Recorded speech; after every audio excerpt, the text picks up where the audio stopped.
to izdojeno mlijeko po nekakvim standardima upravo da se održi sama laktacija i samo sisanje djeteta.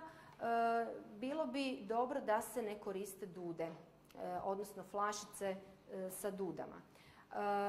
Zato su rodilišta Prijatelj djece uglavnom i tamo se počinje i može se vidjeti kako oni djecu dohranjuju, ako ih dohranjuju, ili na špricu, ili na žlicu, ili na čašicu.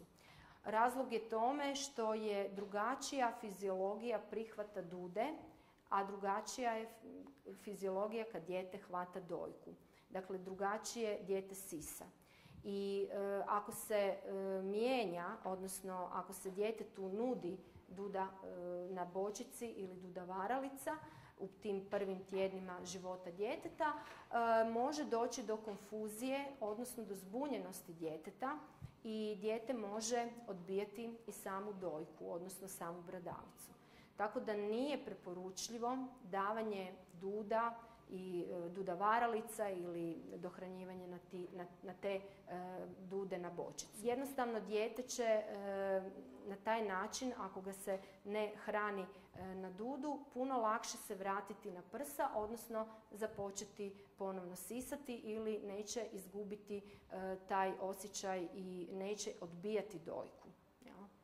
Evo, tako da tehnika sama davanja djetetu te izdojene hrane, odnosno izdojenog mlijeka na šalicu ili na žlicu ili na špricu je na način da se dijete postavi u polusjedeći položaj, da se ručice pridržavaju, odnosno da dijete ne lamače i mlati rukama, a da mu se sa žlicom ili sa šalicom prisloni i nagne taj dio na donju usnu.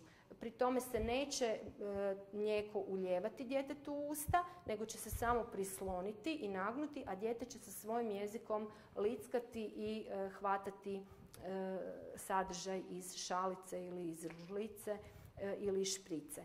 Nekako više se voli koristiti šprica zato što ima manje tog proljevanja. Na šalicu dosta tog mlijeka može biti i sa strane, ali evo, to su metode koje su uglavnom prisutne iz razloga da se dijete ne navikne na dude i da ne odbije dojku i prsa.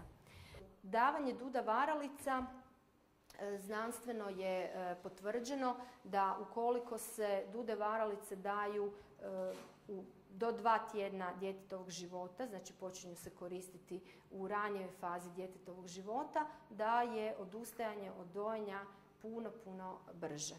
Tako da dude varalice isto nije potrebno pripremati i koristiti.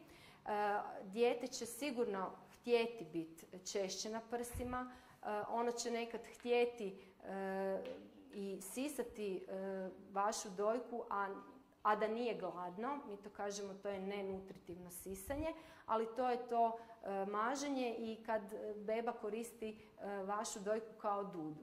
I to treba na neki način priuštiti djetetu, jer ono će proći tu fazu kada će mu to biti potrebno, ali napravit ćete lošu stvar ako mu date dudu. Jel? Tako da, evo, i taj dio bih htjela da si malo zapamtite, jel? Jer često su dude isto u nekakvim poklon paketima i tako. Jel? Zato je duda varalica onak nekako van domene i ne spada u načine koji će pomoći dojenju.